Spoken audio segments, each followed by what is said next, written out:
Why are the Indianapolis Colts in the AFC South? More importantly, why are the Dallas Cowboys in the NFC East? I know that everyone's going to say, but Chris, the Cowboys are the 27th most East team. But as a Cowboy might say, don't brand my behind and tell me it's hot out. The NFL divisions are a little off, so I fixed them using US history. What do the Minnesota Vikings, the Kansas City Chiefs, the Denver Broncos, and the New Orleans Saints all have in common? They each play on land that used to belong to France. If we use American history as a method, we can reorganize the entire NFL into something that actually makes sense. Call me commish, because today I'm realigning the NFL based on historical events, territories, and economic regions across the fruited plain.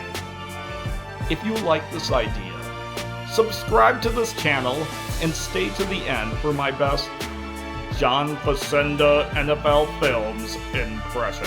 Now, let's start where the country started. In the beginning.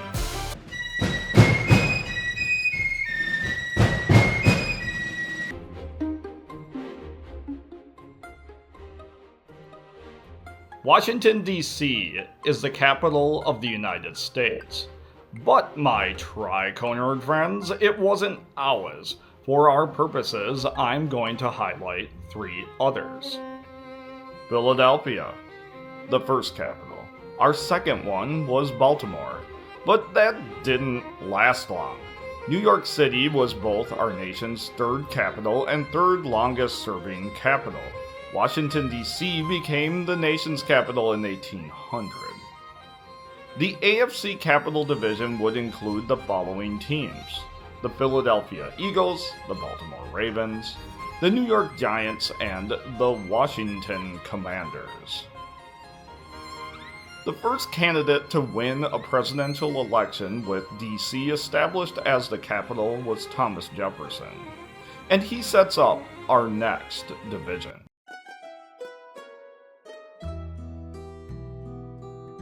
The year is 1803. We've returned to the Vikings, the Chiefs, the Broncos, and the Saints and the respective cities of Indianapolis, Kansas City, Denver, and New Orleans. Each of their home stadiums land inside Louisiana. But not the state, oh no. The Louisiana Purchase, right here. The Louisiana Purchase.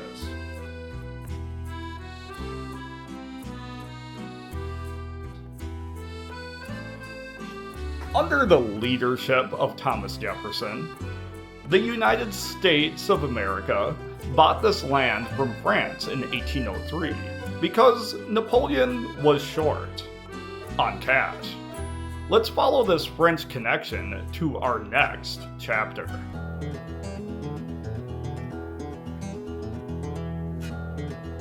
When the Treaty of Paris, or the Treaty of Paris, was signed in 1783, it not only gave the United States independence, the young country suddenly owned land as far as the Mississippi River.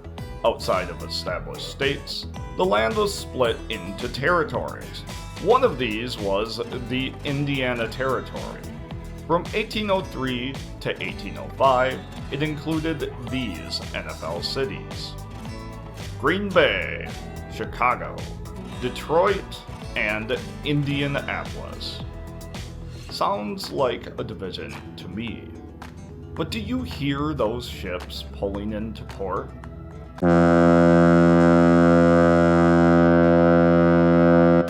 Seattle, San Francisco, Boston, and New York are all major ocean-based seaports. New York and Seattle deal with a lot of international container shipping, where San Francisco and Boston host a significant amount of cruise ships. You could call this the oldie-goldie division because New York and Boston are 2 of the oldest harbors where the port cities of San Fran and Seattle both played significant roles in two separate gold rushes. The Seahawks, the 49ers, the Jets, and the Patriots, who are essentially in Boston, make up this division. San Francisco, mentioned in this division, was born the same year as the United States, 1776, but didn't join the country until Mexico gave it over to America. But the port of San Francisco wasn't the only land Mexico handed over.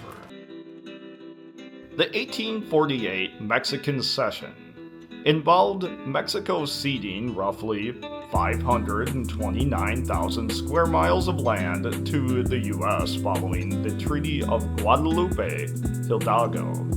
This treaty, which ended the Mexican-American War, covered much of the southwest United States and included the land that the cities of Los Angeles, Phoenix, and Las Vegas are built on. The teams are the Rams, the Chargers, the Cardinals, and the Raiders. For our next division, we'll traverse the country and travel from the Southwest to the Deep South. The port cities of Houston and Jacksonville play a major role in the U.S. automotive industry. Cars can't run without gasoline, and Houston is a major petroleum product exporter. Jacksonville receives a large amount of automobiles into its port. The same city services and repairs the largest amount of cruise ships in the country. Once they are fixed up, most of these cruise ships travel to the cruise ship capital of the world, Miami, Florida. Tampa Bay, Florida, like Houston, deals with a large amount of international trade and container ships. Houston, Tampa Bay, Miami, and Jacksonville. Let's sail our ships out of the salt water of the ocean into the freshwater of the Great Lakes. The Second Industrial Revolution began in the 1870s, soon after the Civil War. The land just to the south of the Great Lakes became incredibly important.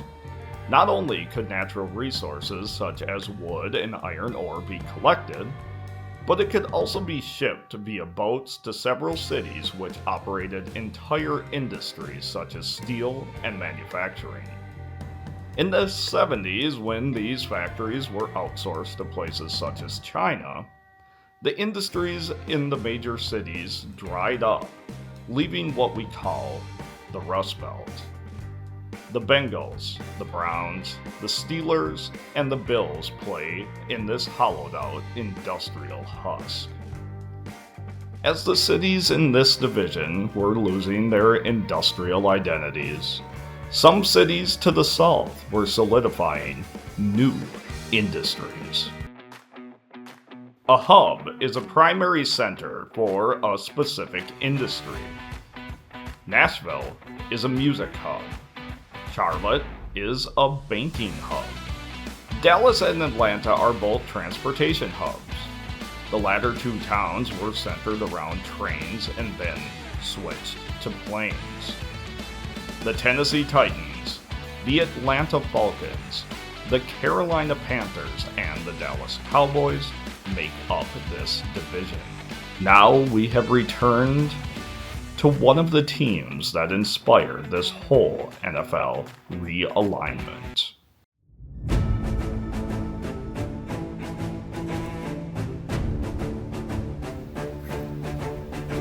America is a cowboy who rides across the land, from sea to rust, unending trust, in cracked and calloused hands.